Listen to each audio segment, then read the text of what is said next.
کم سے کم سن 800 ہجری تک جتنے بھی علماء آتے رہے، جتنے محدثین تھے، ائمہ کرام تھے، صوفیہ اعظام تھے، سب کا اس بات پر اتفاق نقل ہوا کتابوں پر میں کہ قبر کے اوپر عمارت بنانا یا قبر کو پکا بنانا بالکل قطعاً حرام ہے، قطعاً حرام، بالکل ناجائز۔ اس موقع پر آپ روح المعانی کو دیکھ لیں گے، وہ بھی روئے ہیں اپنے حالات کے اوپر، اور انہوں نے نقل کیا ہے کہ چاروں فقہا مالکی، شافعی، حنبلی، حنفی، چاروں کا اتفاق ہے اس بات کے اوپر کہ قبر کو پکا بنانا بھی حرام اور قبر کے اوپر کوئی کمرہ، کوئی عمارت، کسی قسم کی بلڈنگ بنانا قطعاً حرام۔ مگر پھر یہ کیسے ایجاد ہو گیا امت میں؟ اور حرام ہی نہیں، چاروں کا اس بات پر اتفاق کہ اگر کوئی بنا دے تو اس کو منہدم کرنا فرض اور واجب، وقت کی حکومت پر فرض ہے کہ وہ اس کو گرا دے، منہدم کر دے ہیں۔ اور یہ روایت بھی نقل کی گئی کہ جس قبر کو پکا کیا جائے گا اور جس پر عمارت بنائی جائے گی 400 سال تک اس پر اللہ کی رحمت نہیں برس سکتی۔ پھر بزرگوں کی قبروں کو کیوں پکا کیا؟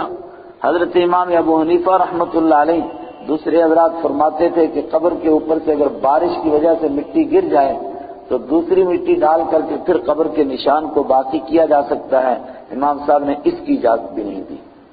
دوسرے حضرات نے کہا کہ جہاں بارشیں تیز ہوتی ہیں وہاں قبر کو پکا کرنا تو جائز نہیں، لیکن کم سے کم گارے سے لیپ دیا جائے تاکہ جلدی سے وہ مٹی نہ گر جائے۔ امام صاحب نے اس کی بھی اجازت نہیں دی۔ فرمایا جب رسول اللہ صلی اللہ علیہ وسلم کی قبر پکی نہیں تو پھر کسی دوسرے کی کیسے ہو سکتی ہے؟ مگر آج امام صاحب کی قبر پر گنبد، امام صاحب کی قبر بھی پکی۔ ہوا کیا؟ بعد کے بے دین بادشاہ تھے، بددیانت بادشاہ تھے،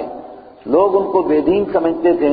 اب ان سے نمازیں نہیں پڑھی جاتی تھی، روزے نہیں رکھے جا سکتے تھے، تو وہ اپنی دینداری ظاہر کرنے کے لیے اور بزرگوں سے تعلق ظاہر کرنے کے لیے بزرگوں کی قبریں پکی کرتے تھے، ان پر عمارتیں بنانے لگے تاکہ لوگوں کو پتہ چلے کہ ہم بڑے دیندار ہیں اور ہم بزرگوں کو بہت ماننے والے ہیں۔ اگر نہ سمجھ میں آئے تو آج اپنی حکومت کو آپ دیکھ لیں، اگر ان کو واقعی دین سے کوئی تعلق ہے تو نمازیں کیوں نہیں پڑھتے ہیں، روزے کیوں نہیں رکھتے ہیں، حج کیوں نہیں کرتے ہیں، بے شرم سنتوں کو کیوں نہیں پالتے ہیں، داڑھی کیوں نہیں رکھتے ہیں، وہ کیوں ان کو شرم آتی ہے؟ مگر جہاں دیکھو وہاں زیارتوں کو پکا کر رہے ہیں، قبریں پکی کر رہے ہیں حکومت کا پیسہ لگا کر کے،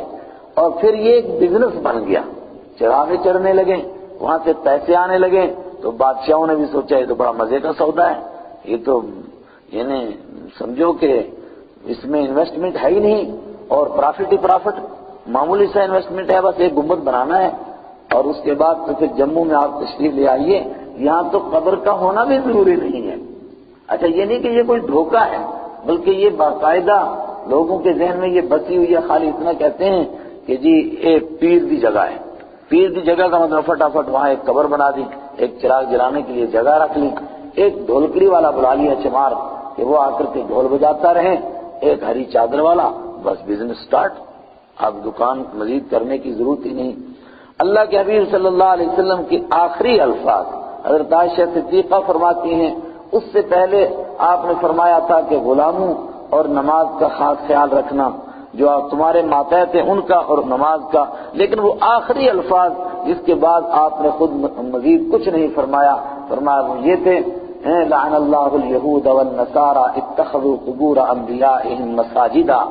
خدا لعنت کرے یہودیوں اور عیسائیوں پر کہ انہوں نے اپنے بزرگوں کی قبروں کو سجدے کی